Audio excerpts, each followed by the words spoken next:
এইটো ক্লাছ 12 বায়োলজিৰ human health and disease chapter 2ৰ মোষ্ট ইম্পৰ্টেণ্ট কুৱেশ্যন ডিছকাশ্যন কৰিম যিবোৰ তোমালোকৰ পৰীক্ষাত আহিব পাৰে।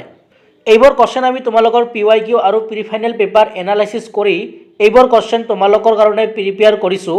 এইবোৰ কুৱেশ্যন তোমালোকৰ পৰীক্ষাত অহাৰ সম্ভাৱনা বেছি আছে।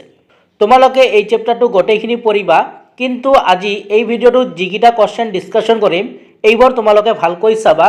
এইবোৰ তোমালোকৰ পৰীক্ষাত অহাৰ সম্ভাৱনা বেছি আছে। আৰু আমি তোমালোকক sexual reproduction in flowering plant chapter 2ৰ ইম্পৰ্টেণ্ট কুৱেশ্যন দিলোঁ। যদি কোনোবাই চোৱা নাই তোমালোকে চাই ল'বা। তেনেহ'লে বোলা আজি ভিডিঅ'টো আমি ষ্টাৰ্ট কৰিছোঁ। তো কুৱেশ্যন নম্বৰ 1 কি দিয়া আছে চোৱা। কুৱেশ্যন নম্বৰ 1 দিয়া আছে cancer causing viruses are known as the তোমালোকক খালী ঠাই দিছে। তো এইটো তোমালোকৰ ফিল ইন দ্য ব্লেংক দিছে। তো ইয়াৰ উত্তৰটো কি হ'ব? ইয়াৰ উত্তৰটো হ'ব তোমালোকৰ ৰেট্ৰ' ভাইৰাছেছ। ঠিক আছে, ইয়াৰ উত্তৰটো কি হ'ব? Retro' viruses. নেক্সট 2 নম্বৰত যিটো ইম্পৰ্টেণ্ট কুৱেশ্যন তোমালোকৰ পৰীক্ষাত আহি থাকে সেইটো হ'ল state the diagnostic utility of ELISA. তো ইয়াৰ উত্তৰটো তোমালোকে লিখিবা the diagnostic utility of ELISA is to diagnose AIDS. ঠিক আছে, তো এইখিনি লিখিলে হৈ যাব। নেক্সট যিটো ইম্পৰ্টেণ্ট তোমালোকৰ পৰীক্ষাত আহি থাকে সেইটো হ'ল helper T cell are produce by the days. তো তোমালোকক ফিল ইন দ্য ব্লেংক দিছে। তো ইয়াৰ উত্তৰটো কি হ'ব? এণ্টিবডি। কি হ'ব?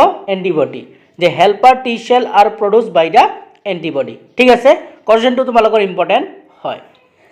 নেক্সট যিটো 4 নম্বৰ ইম্পৰ্টেণ্ট কুৱেশ্যন পৰীক্ষাত আহি থাকে সেইটো হ'ল এইডছ ইজ কজ বাই। তো ইয়াৰ উত্তৰটো কি হ'ব? হিউম্যান ইমিউন'ডেফিচিয়েঞ্চি ভাইৰাছ, যাক শ্বৰ্ট ফৰ্মত কোৱা হয় HIV। ঠিক আছে, তো ইয়াতে তোমালোকে এইটো লিখিলে হ'ব। ইয়াতে তোমালোকক কৈছোঁ যে ইয়াৰ কুৱেশ্যনটো এনেকৈ আহিব পাৰে যে ফুল ফৰ্ম অফ HIV, তেতিয়া তোমালোকক এইটো লিখিব লাগিব হিউম্যান ইমিউন'ডেফিচিয়েঞ্চি ভাইৰাছ। ঠিক আছে, তো এই কুৱেশ্যনটো তোমালোকে মনত ৰাখিবা। নেক্সট 5 নম্বৰ ইম্পৰ্টেণ্ট কুৱেশ্যনটো হ'ল typhoid fever can be confirm by this test.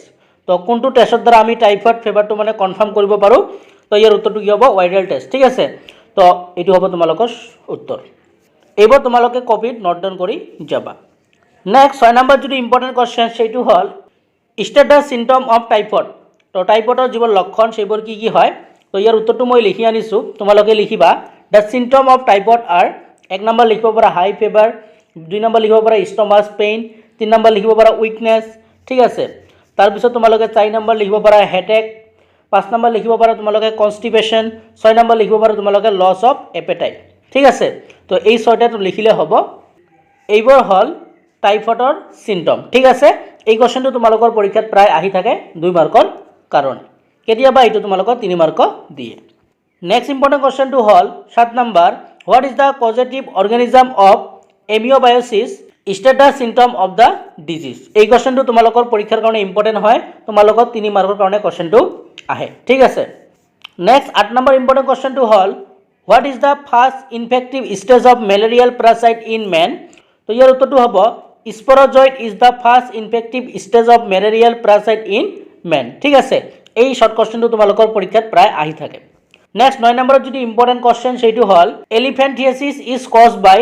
তো এইটো তোমালোকে কি লিখিবা? উইচেৰিয়া বেনক্ৰফটি। ঠিক আছে, তো এই কুৱেশ্যনটো তোমালোকৰ পৰীক্ষাত আহি থাকে ফিল ইন দ্য ব্লেংকত, আৰু বহুতো প্ৰি ফাইনেলত আহিছে। নেক্সট 10 নম্বৰ যিটো ইম্পৰ্টেণ্ট কুৱেশ্যন পৰীক্ষাত আহি থাকে সেইটো হ'ল ফিলাৰিয়াচিছ ইজ কজ বাই ডেছ অম। তো এইটো উত্তৰ কি হ'ব? উইচেৰিয়া। ঠিক আছে, তো এই কুৱেশ্যনটো তোমালোকে ভালকৈ চাবা। নেক্সট 11 নম্বৰ যিটো ইম্পৰ্টেণ্ট কুৱেশ্যন সেইটো হ'ল what is the infective stage of malarial parasite describe the life cycle of malarial parasite in brief. এই কুৱেশ্যনটো তোমালোকৰ 5 মাৰ্কৰ কাৰণে মষ্ট ইম্পৰ্টেণ্ট হয়, তোমালোকে এই কুৱেশ্যনটো ভালকৈ চাবা। ঠিক আছে, এই কুৱেশ্যনটো তোমালোকৰ আহি থাকে। 12 নম্বৰ ইম্পৰ্টেণ্ট কুৱেশ্যনটো হ'ল differentiate between active and passive immunity. এই কুৱেশ্যনটো তোমালোকে ভালকৈ চাবা। নেক্সট 13 নম্বৰত যিটো ইম্পৰ্টেণ্ট কুৱেশ্যন সেইটো হ'ল write for primary sign of cancer. এই কুৱেশ্যনটো তোমালোকৰ পৰীক্ষাৰ কাৰণে মষ্ট ইম্পৰ্টেণ্ট হয়। নেক্সট 14 নম্বৰ ইম্পৰ্টেণ্ট কুৱেশ্যনটো হ'ল differentiate between vaccination and immunization. Next 15 number important কুৱেশ্যনটো হ'ল what are the characteristics of acquired immunity. এই কুৱেশ্যনটো তোমালোকৰ পৰীক্ষাৰ কাৰণে ইম্পৰ্টেণ্ট হয়। নেক্সট 16 নম্বৰ ইম্পৰ্টেণ্ট কুৱেশ্যনটো হ'ল differentiate between T lymphocyte and B lymphocyte. এই কুৱেশ্যনটো তোমালোকৰ PYQত বহুতবাৰ আহিছে, আৰু এইটো তোমালোকৰ প্ৰি ফাইনেল এক্সামতো বহুত আহিছে। 17 নম্বৰ ইম্পৰ্টেণ্ট কুৱেশ্যনটো হ'ল write the various method of cancer detection and diagnosis.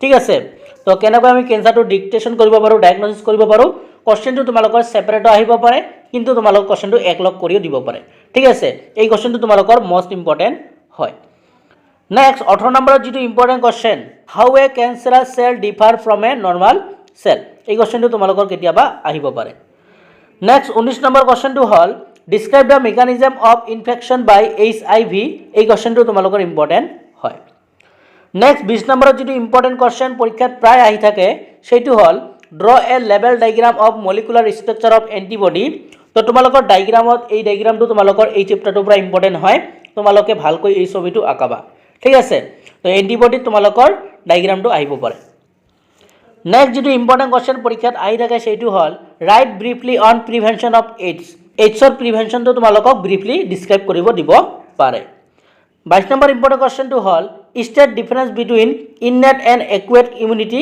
এই কোশ্চেনটো তোমালোকৰ ইম্পৰ্টেন্ট হয় 23 নম্বৰ ইম্পৰ্টেন্ট কোশ্চেনটো হল what type of immunity is responsible for graft rejection তো ইয়াৰ উত্তৰটো কি হ'ব cell mediated immunity is responsible for graft rejection ঠিক আছে তো তোমালোকে লিখিবা cell mediated immunity next 24 number যেটো ইম্পৰ্টেন্ট কোশ্চেন সেইটো তোমালোকৰ পৰীক্ষাত আহি থাকে write the various components of immune system ঠিক আছে তো এই কোশ্চেনটো তোমালোকৰ পৰীক্ষাত আহিব পাৰে নেক্সট 25 নম্বৰ ইম্পৰ্টেন্ট কোশ্চেনটো হল what are the primary symptom of AIDS discuss the method of prevention of AIDS ঠিক আছে তো এই কোশ্চেনটো অলপ আগতে মই আৰু এটা দিছিলো সেটো বেলেগ ধৰণে আহিব পাৰে আৰু এইটো বেলেগ ধৰণে আহিব পাৰে কিন্তু আনসাৰটো সেমে হ'ব ঠিক আছে তো এনেকুৱা ধৰণৰ কোশ্চেনে তোমালোকৰ এই চেপ্টাৰটোৰ পৰা মোস্ট ইম্পৰ্টেন্ট হয় তোমালোকে ভালকৈ চাবা নেক্সট যেটো ইম্পৰ্টেন্ট কোশ্চেন পৰীক্ষাত আহি থাকে সেইটো হল define drugs write one psychotropic drugs তো এনেকুৱা ধৰণৰ কোশ্চেন তোমালোকৰ এইটো আহিব পাৰে 2 মাৰ্কৰ কাৰণে নেক্সট 27 নম্বৰ যেটো ইম্পৰ্টেন্ট কোশ্চেন সেইটো হল mention the effect of drugs and alcohol তো এইটো তোমালোকৰ আহিব পাৰে পৰীক্ষাত নেক্সট 28 নম্বৰ ইম্পৰ্টেন্ট কোশ্চেনটো হল What are the harmful effects of drugs? Discuss the various means of prevention and control of drugs addiction.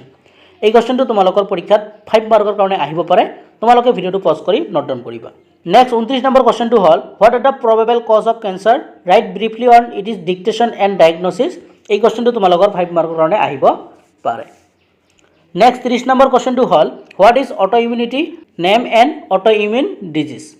কোশ্চেনটো অৰ্দি এনেকৈ আহিব পাৰে what is autoimmune disease give one example ঠিক আছে এই কোশ্চেনটো তোমালোকৰ 2 মাৰ্কৰ কাৰণে ইম্পৰ্টেন্ট হয় নেক্সট 31 নম্বৰত যেটো কোশ্চেন ইম্পৰ্টেন্ট হয় সেইটো হল define antigen and antibody definition তোমালোকৰ আহিব পাৰে আৰু লগতে এক্সাম্পল আহিব পাৰে 32 নম্বৰ ইম্পৰ্টেন্ট কোশ্চেনটো হল mention the name of different type of cancer ঠিক আছে এই কোশ্চেনটো তোমালোকৰ 2 মাৰ্কৰ কাৰণে আহিব পাৰে নেক্সট 23 নম্বৰ ইম্পৰ্টেন্ট কোশ্চেনটো হল mention the function of B cell and T cell এইটো তোমালোকৰ ফাংচন সুধিব পাৰে বি সেল আৰু টি সেলৰ আজি চেপ্টাৰটো আমি এইখিনি বস্তু ডিসকাশন কৰিলো তো আমি নেক্সট চেপ্টাৰ তোমালোকক অতি সোনকালে লৈ আহিম আশা কৰিছো আজি ভিডিওটো তোমালোকে ভাল পালা আৰু এই চেপ্টাৰটোৰ পৰা যদি তোমালোকে এইখিনি কোশ্চেনে কৰি যোৱা ইয়াৰ পৰাই তোমালোকৰ পৰীক্ষাত কোশ্চেন আহিব বুলি আমি আশা ৰাখিছো তথাপি তোমালোকে গোটেই চেপ্টাৰটো ভালকৈ পঢ়িবা কিন্তু এইকিটা কোশ্চেন তোমালোকে ভালকৈ পঢ়িবা এইখিনি তোমালোকৰ পৰীক্ষাত আহিব পাৰে যিমানটো কোশ্চেন তোমালোকৰ আহিব লগা আছে এই চেপ্টাৰটোৰ পৰা গোটেইখিনি আজি আমি এই ভিডিওটোত কভাৰ কৰিছো